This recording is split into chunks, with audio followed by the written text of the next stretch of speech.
Hi everybody, my name is Stefan Molyneux and I'm the host of Free Domain Radio, the largest and most popular philosophy show in the world. I hope you're doing well.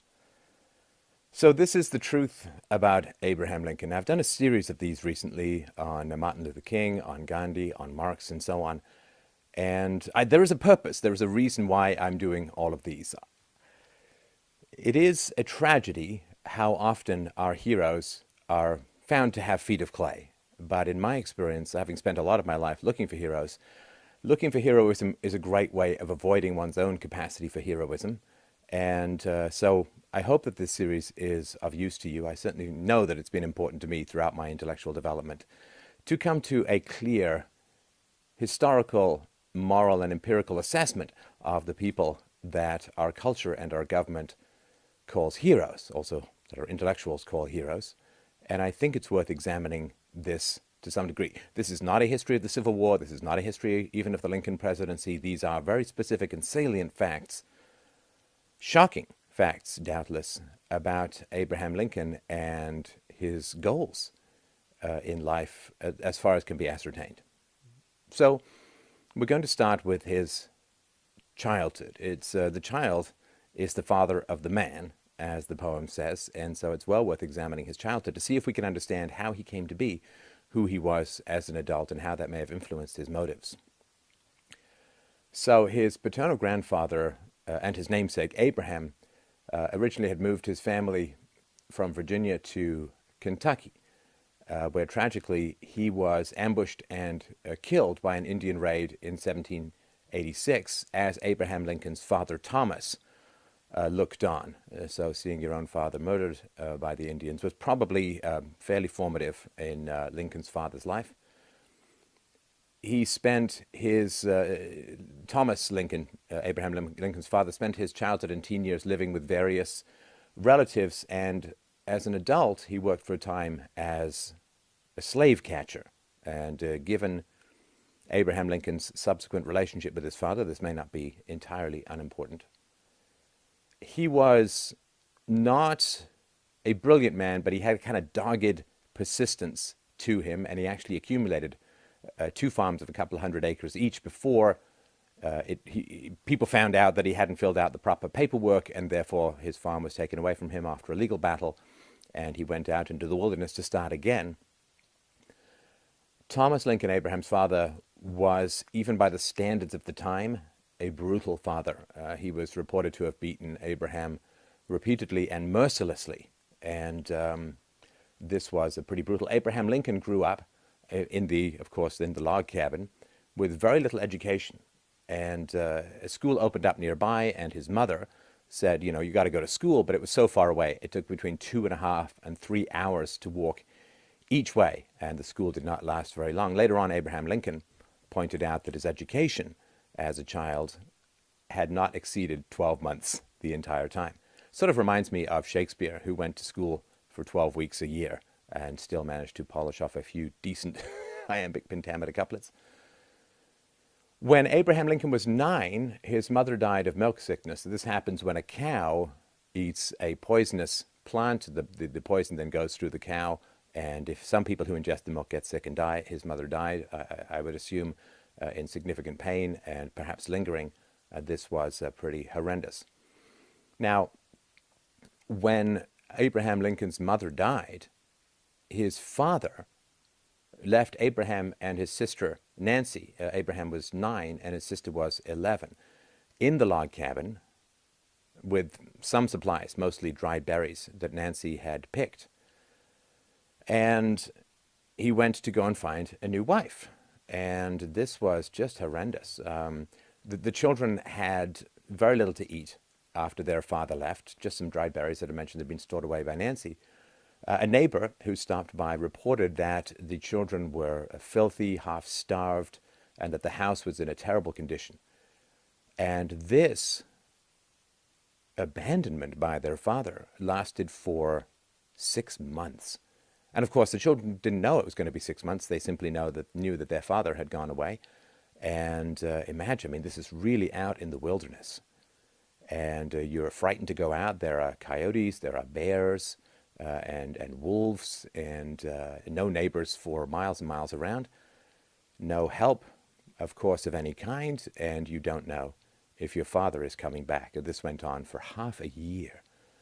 I can't conceive of how terrifying and frustrating this must have been for the children. This is a truly terrifying amount of childhood trauma that he went through, and this is long before things like talk therapy and so on. So this had significant effects, I would argue, on his adult state of mind and on his subsequent permanent separation from his father. So he never quite seemed to get along hugely well with his new stepmother, Sarah. His father did come back with a wife. He provided for her after his father died, Lincoln did, but he never introduced his stepmother to his wife and children. And when he married Mary Todd, his wife, neither Thomas, his father, nor Sarah, his stepmother, were invited to the wedding, so we can assume things were somewhat frosty. And this is, I think, important.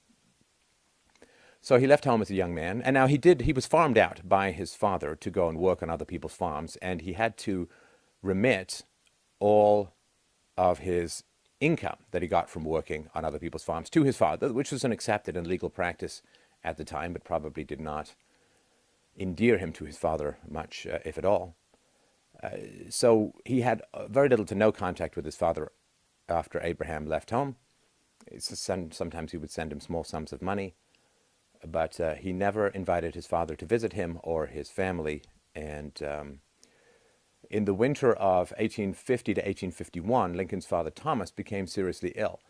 And as so often happens with people, the moral horror of history catches up with us in a fist of ash, and we regret the wrongs that we have done in the past when we face our own mortality.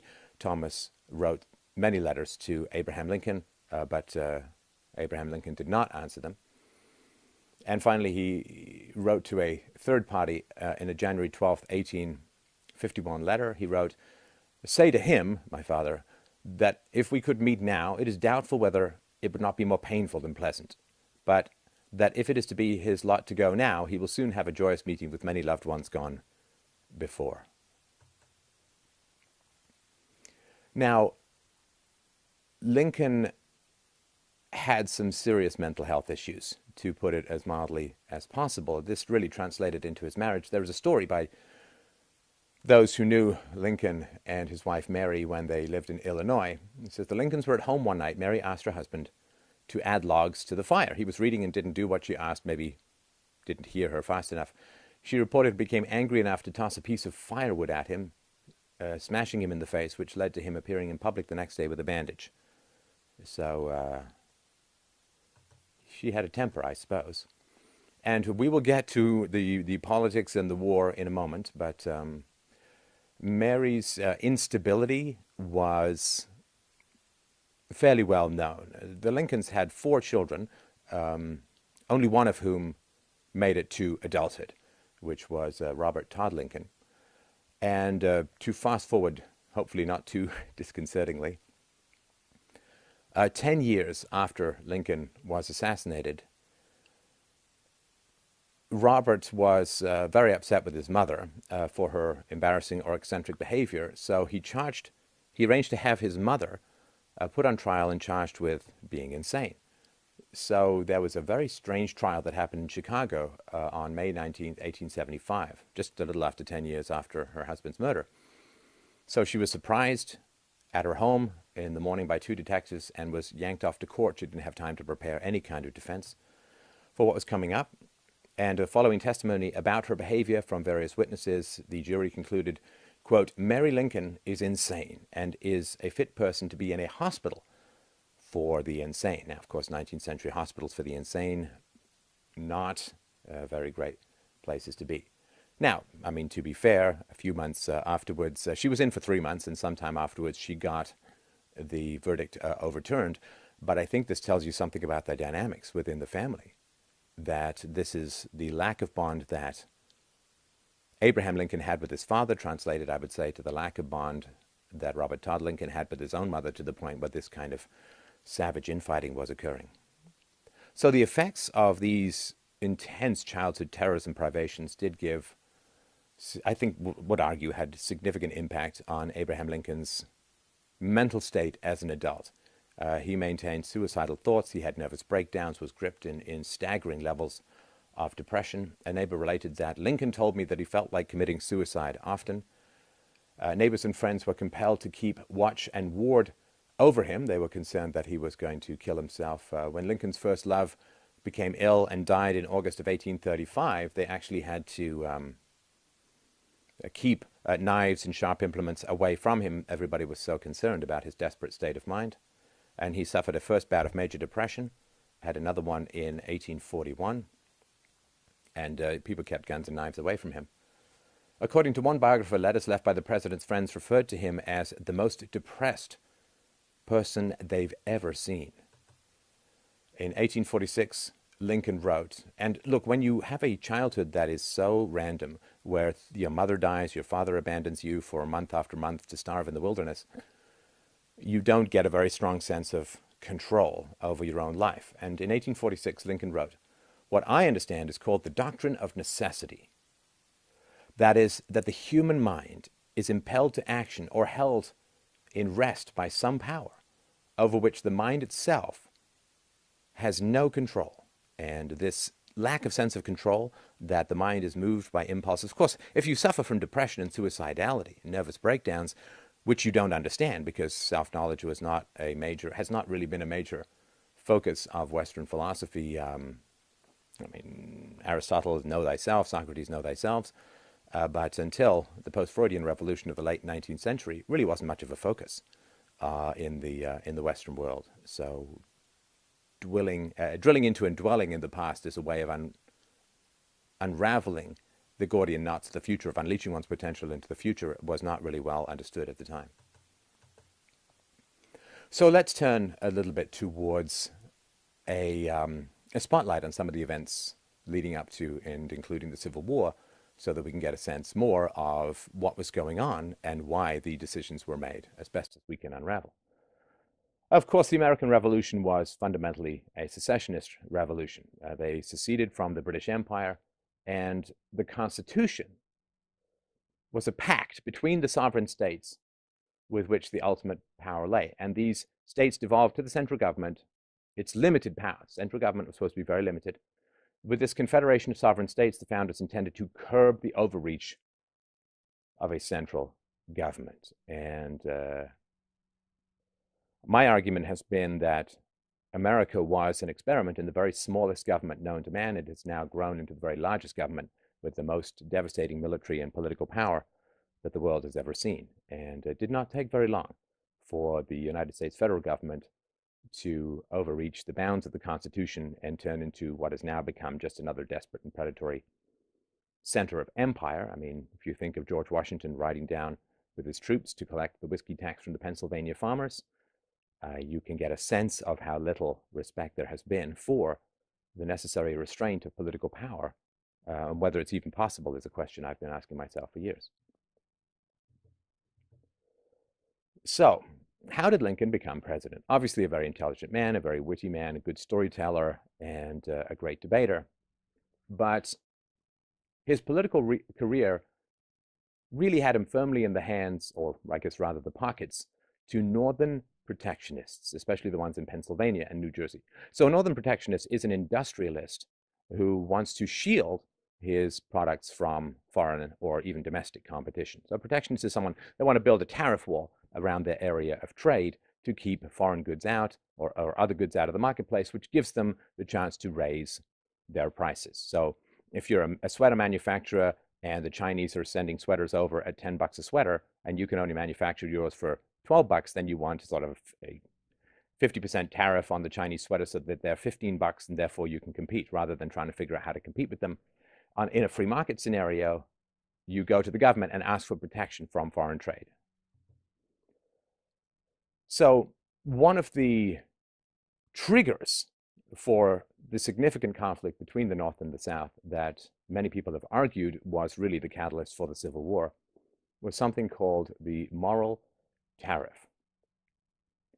So Lincoln, in his first inaugural address, promised a military invasion of the South if the new moral tariff was not collected. And this was a tariff that disproportionately fell upon the South and disproportionately benefited the North. And we'll get into some of the numbers in a second. So the U.S. House of Representatives passed the Morrill Tariff in the 1859-60 session, and then the Senate passed it in 1861, 2 days before Lincoln's inauguration. And President James Buchanan, a Pennsylvanian who owed much of his own political success to the Pennsylvania protectionists, signed it into law. The bill immediately raised the average tariff rate from about 15% to 37.5%, and with a greatly expanded list of covered items. The tax burden would almost triple, and soon thereafter, a second tariff increase increased the average rate to just over 47% tax on goods. This was catastrophic. And just to sort of mention, the union between business and the state is so inevitable. Once the government has the power to benefit certain economic sectors at the expense almost always of the general consumer and through debt of the unborn, it's going to happen. The government's power to meddle in the economy is like chemicals or drugs' power to enhance athletic performance. Once you allow this to happen in sports, then anybody who doesn't take those performance-enhancing drugs in sports is just going to lose. It's just going to lose. And you can look at the government's role in benefiting certain economic sectors at the expense of others. You can look at that as a performance-enhancing drug for the business world. If it's legal, it's going to be pursued. If it's legal and it allows you to win, it's going to be pursued. Once that power is available, once you can donate to politicians and get them to provide you economic favors and protectionism in return, it's simply going to happen. There's simply no way to stop it. Again, if you made performance-enhancing drugs legal and then said, well, it'd be nice if people didn't use them, you're dreaming, right? So this is what happens. The argument is that we need a separation of state and economy in the same way we needed a separation of church and state, sort of for the same reasons. So the federal government, of course, 75% of its income came from the southern ports, which is where they could collect the tariff. Abraham Lincoln's relationship to secession was kind of what you'd expect from a politician. He actually coaxed West Virginia into seceding from Virginia in order to gain 2 senators who were going to vote his way. His relationship to slavery was quite complex. His wife's family in Kentucky were large plantation owners and kept many slaves, which of course was the foundation of her wealth. Lincoln had the typical corruptions of politicians as a whole. He signed the Rail Act after ensuring that his property in Iowa would be the hub of the rail system, thus massively increasing its value. But to return to the tariff, so the northern states were very densely populated relative to the South, which had, these big sprawling plantations and farms. So the North had more seats in the legislative branch and the power, therefore, to tax the southern states unfairly. So the import-dependent South was paying as much as 80% of the tariff. And the South, of course, was complaining bitterly that most of the revenues were being spent in the North because they were doing all these works projects and railroads for the transportation of their goods and so on. So the South felt that it was being plundered by this tax system and wanted no more of it. Why would we want to pay this massive amount of money, which then gets shipped off to the North and spent on political cronyism? And so even before the tariff was tripled, the South was already complaining. And of course, once it became tripled, or once it was tripled, everybody said, well, what's the point of this? And of course, remember, America has seceded over a tiny tax, a few percentage points. And this was a massive tax, 47% on most things that were imported. And of course, the South imported a lot of stuff because they didn't have a manufacturing base. So what Lincoln said in his inaugural, what did he say? He said, the power confided in me will be used to hold, occupy, and possess the property and places belonging to the government, and to collect the duties and imposts.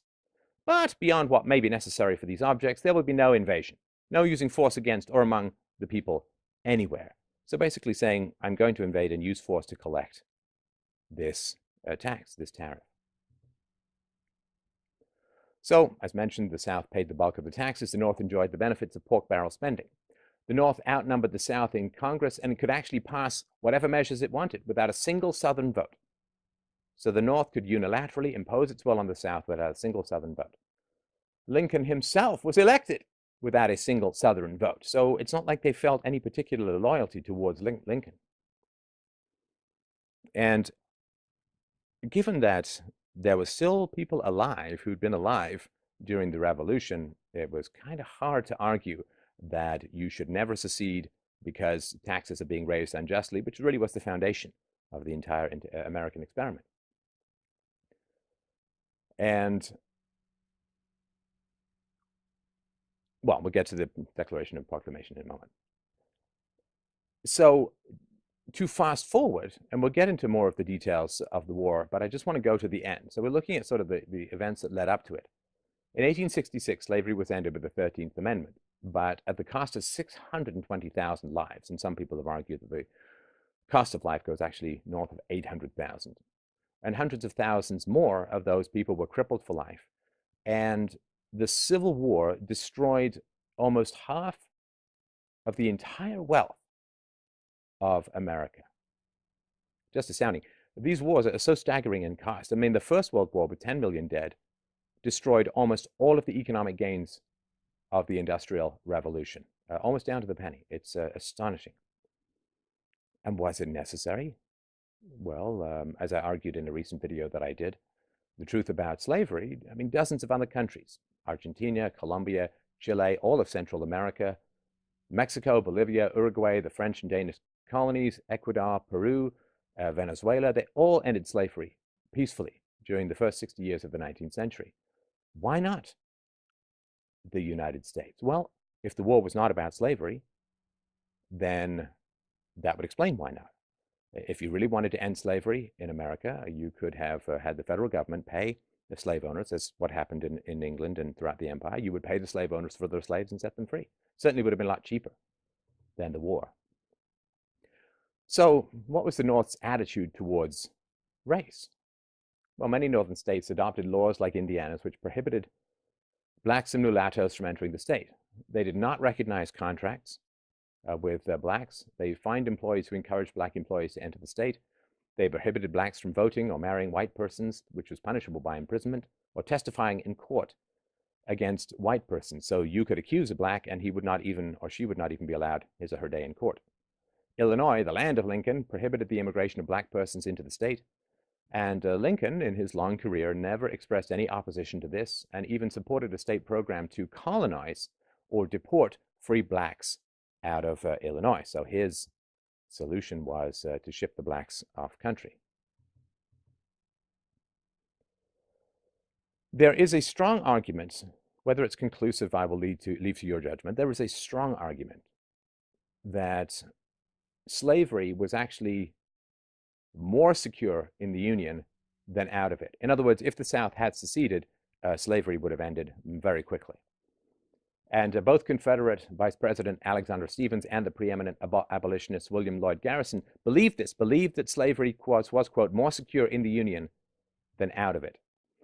This is partly because of something called the Fugitive Slave Act, which Lincoln wholeheartedly supported. This act compelled the northern states to capture runaway slaves. Now, they were provided due process, but local magistrates were paid $10 for returning a slave to his owner and only $5 for granting him freedom. Let me stroke my beard and wonder which way these courts would vote. So this basically was a massive federal subsidy to prop up the institution of slavery and would have become defunct with secession. In other words, if the South had seceded, then there would be no financial incentive, no laws compelling the return of slaves to the South. As soon as they made it across the border, they would have been free. And this is why Garrison and other northern abolitionists, they wanted the South to secede from the northern states to get rid of these kinds of subsidies, thus bringing about the economic, therefore peaceful end to slavery. Now, Lincoln and his political views. So people, of course, argue that Lincoln was very pro-freedom, pro-individualism, which is why he didn't like slavery. Really not the case at all. Running on protectionism is running to benefit very significant and powerful economic interests, large corporations, mining companies, railroad companies, and so on, at the expense of the general population. And he first ran for the Illinois legislature in 1832, and he said, "My politics are short and sweet, like the old woman's dance." I don't know what that means. "I am in favor of a national bank. Ooh, not good. In favor of the internal improvements system and a high protective tariff. Probably what got him the interest of the protectionists. So these three things, protectionism, government subsidies to railroad and canal building companies, and central banking, were called the American system by Henry Clay. Economists kind of have another word for it, mercantilism, which is where the central bank gets to make up money out of thin air, basically the 19th century equivalent of typing whatever they want into their own bank accounts and shielding domestic industries from foreign competition and basically buying political donations by returning voters' money to very concentrated economic concerns. Not a free trader, not an individualist, certainly had nothing in common with the founding fathers as far as all of that stuff went. Now, the war starts. And again, the argument that's being made by many people, including me, remember, I'm just funneling information forward. I have my opinions, but I'm trying to keep them at least to some degree to myself. So what happened during the war? Well, you know, there were 600,000 to 800,000 deaths, hundreds of thousands of maimings, the destruction of half the US economy. And Lincoln unconstitutionally conducted a war without the consent of Congress. I mean, there's been very few wars that Congress has actually approved of in the 100-plus wars of the American Empire. This would be one of them. He suspended habeas corpus for the duration of the war.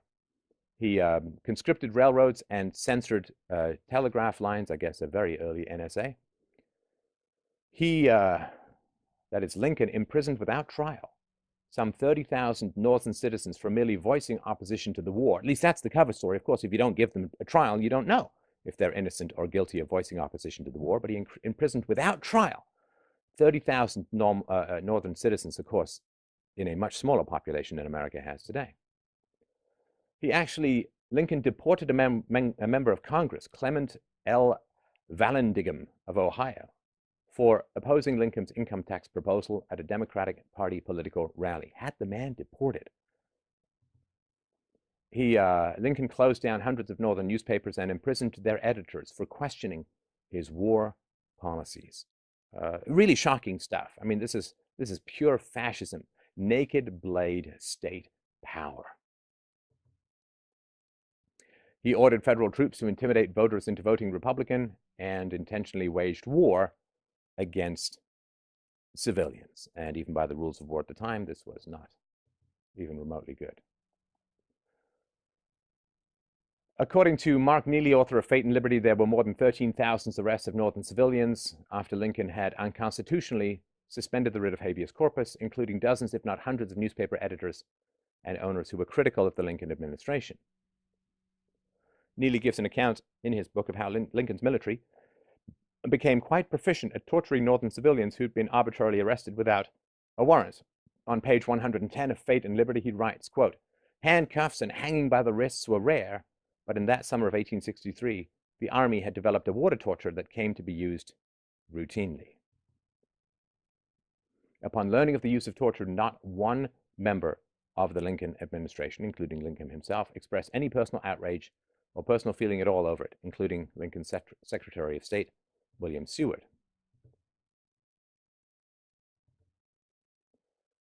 Now,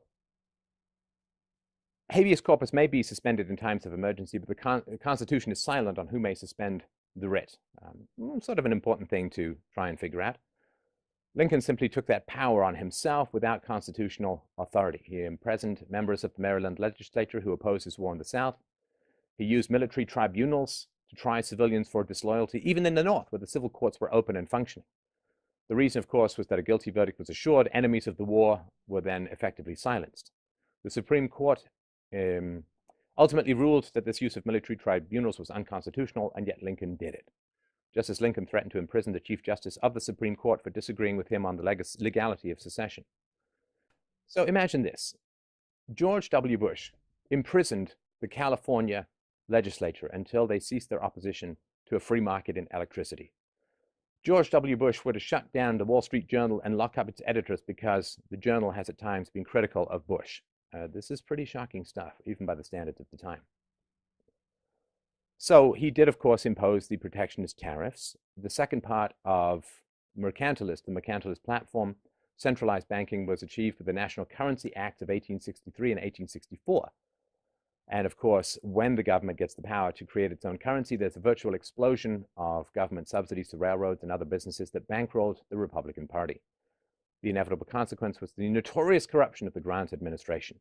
Imagine, you can just print whatever money you want. You're going to go on a spending binge, particularly if those you spend money on can help you get into or stay in power. This, of course, continues to the current time. Now, the Emancipation Proclamation was supposed to have freed the slaves, but the reality is that it really should be more realistically viewed as a destabilizing tactic to disrupt the opposing states in the Civil War, the Southern states. The Emancipation Proclamation guaranteed that slaves were freed only in the parts of the Confederacy inaccessible to the Union Army. So he freed the slaves he had no control over and did not free the slaves he had control over. Union soldiers were permitted to confiscate slaves in rebel territory and put them to work for the Union Army. I don't know about you, I'd rather be a slave than conscripted into the American Civil War. So in areas loyal to the Union, slaves were not emancipated. And it was not a principle. It was a military tactic to disrupt the Southern states. Of course, after the war, Lincoln offered little land to the freedmen, to the freed slaves. Most of the land was parceled off to his constituent power bases, the railroad and mining companies. It's just the same corruption that goes on and on. Another little mention of Lincoln's nature, which is often not talked about in history books. In 1862, there was a small, I guess you could call it, quote, war between federal soldiers and the Santee Sioux Indians of Minnesota.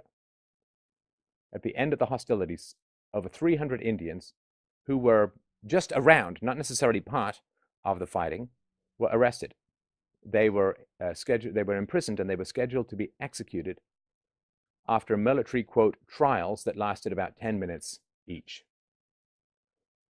Lincoln was fearful that the European powers might be encouraged to be more supportive of the Confederacy if they learned of the mass execution of over 300 men whose guilt had not been proven beyond a reasonable doubt. So he pared the number down to just 39, lied about it. Now, this was the largest mass execution in American history. Have you ever heard about it? Well, no. It happened under Lincoln's watch, and Lincoln deliberately deflated the figures in order to avoid any condemnation from the European powers. I think that stands for itself. So, since secession, or the right of secession, was at the root of the Civil War, what did Lincoln think about the right of secession?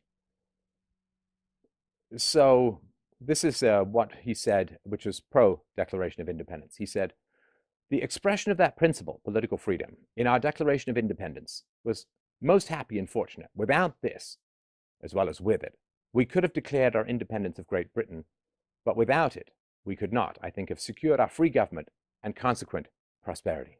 So it's a good thing.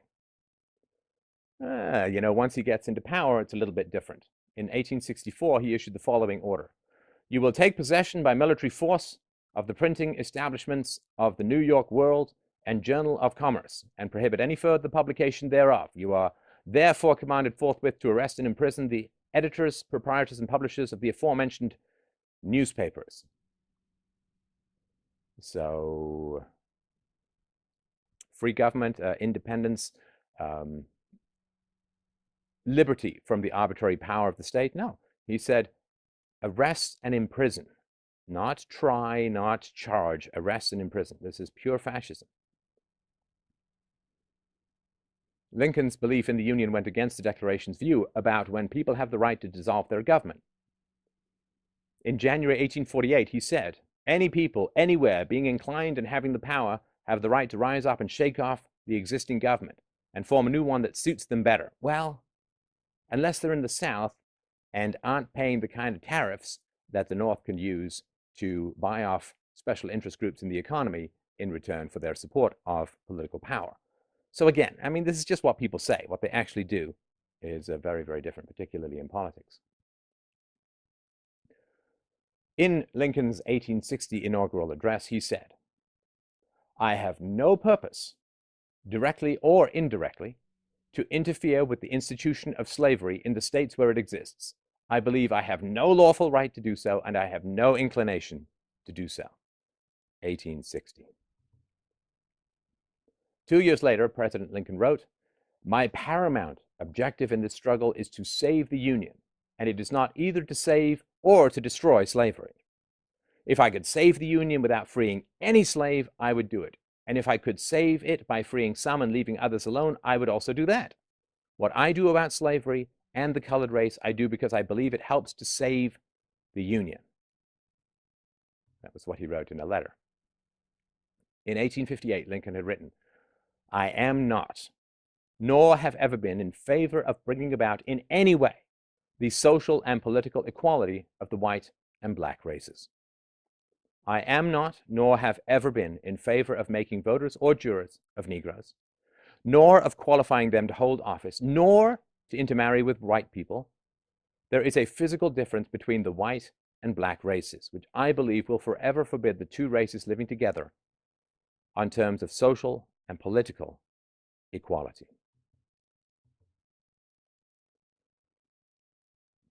So America had to destroy half the economy and between 600 and 800,000 people. Well, what did Britain do? Parliament passed the Slavery Abolition Act in 1833, gave all the slaves in the British Empire their freedom. The British government paid compensation to the slave owners. And the amount that the plantation owners received depended on the number of slaves they had. For example, the Bishop of Exeter had 665 slaves that were freed, so he got £12,700. So, of course, whoever wins the war writes the history and turns themselves into heroes. I mean, if Hitler had won the Second World War, what would have been spoken of in the Battle of Britain? Well, Churchill would be the new Hitler. So, Lincoln ruled the country by presidential decree, exercised dictatorial powers over a free people, and waged war without a declaration from Congress. He blockaded southern shipping ports, justifying his actions by saying he would enforce all laws and collect all revenues due the North. The blockades were an act of war. He set his northern army upon the south at Fort Sumter, and set in motion one of the most brutal attacks ever upon freedom by maneuvering the South into firing the first shot at their northern aggressors.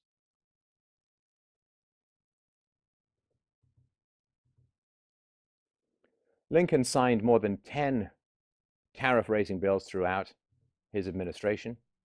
He manipulated the American public into the first income tax. He handed out huge land grants and monetary subsidies to transcontinental railroads, just another example of the corporate welfare of mercantilism. He took the nation off the gold standard, turning the dollar into toilet paper, allowing the government to have absolute control over the monetary system. And then he virtually nationalized the banking system under the National Currency Acts in order to establish a machine for printing new money at will and to provide cheap credit for the business elite. Oh, it's a good thing that practice has stopped, isn't it? This mercantilist tyrant, really could be called, ushered in central banking, which has really been the greatest economic curse to this day. The total wars of the 20th century would have been virtually impossible without countries going off the gold standard, without central banking, and so on.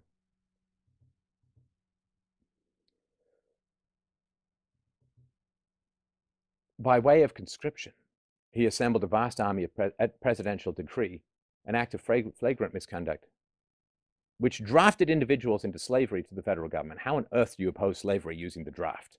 It's like opposing gangrene by blowing up a city. And he started the acceleration of federal powers significantly.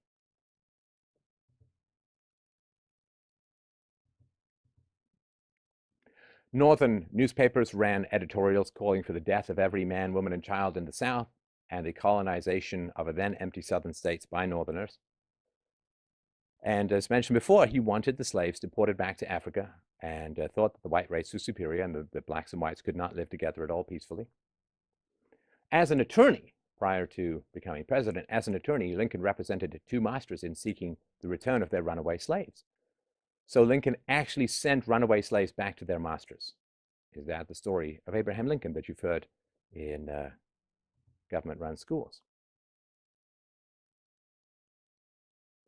So while the Union Army was struggling in the first few years of the war, the Lincoln administration doled out millions of dollars of railroads to run rails to the West during a time of war. Never let the deaths of hundreds of thousands interfere with pork barrel spending. And you should read Tom DiLorenzo on this. We'll put links to the book in the notes. As the economist Tom DiLorenzo has contended, Lincoln's goal in waging the war was to benefit Northern manufacturing interests and protect his own political career by preserving the Union. It would have been far cheaper and far less destructive for Lincoln simply to buy the slaves and free them.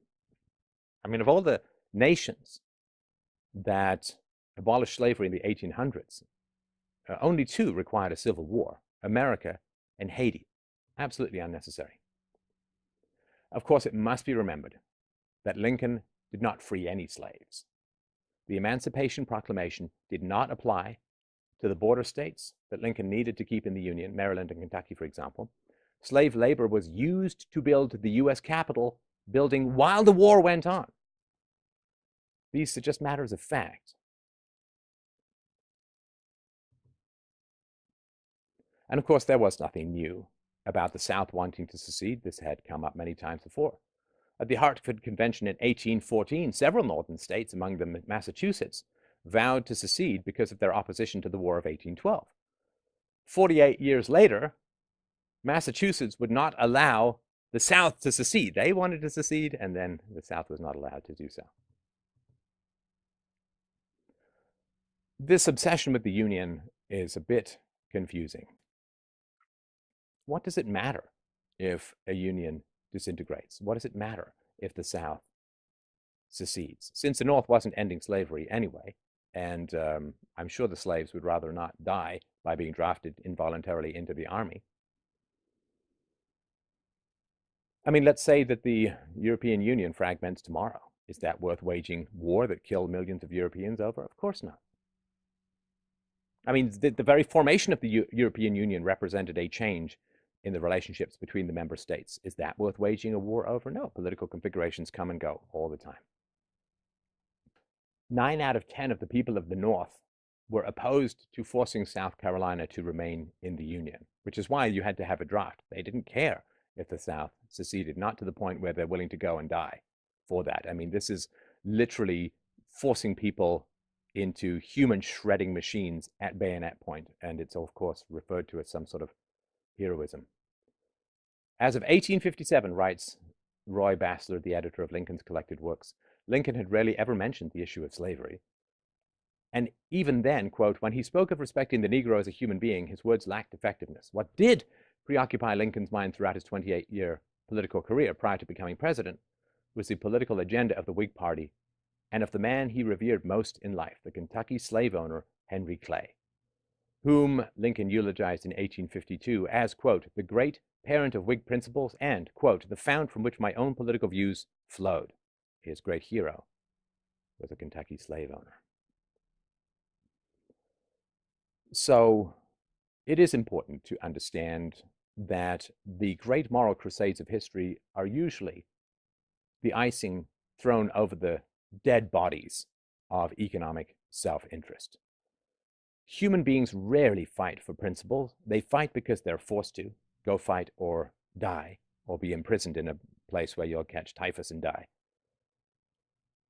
The cattle prodding of individuals over the landscape of human history is really just psychopathic shepherds.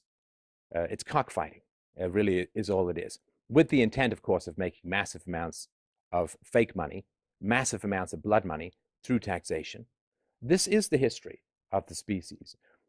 I will argue very strongly, which is why I'm doing this whole series, I will argue very strongly that there is no such thing as a love of abstractions without a corresponding love of individuals.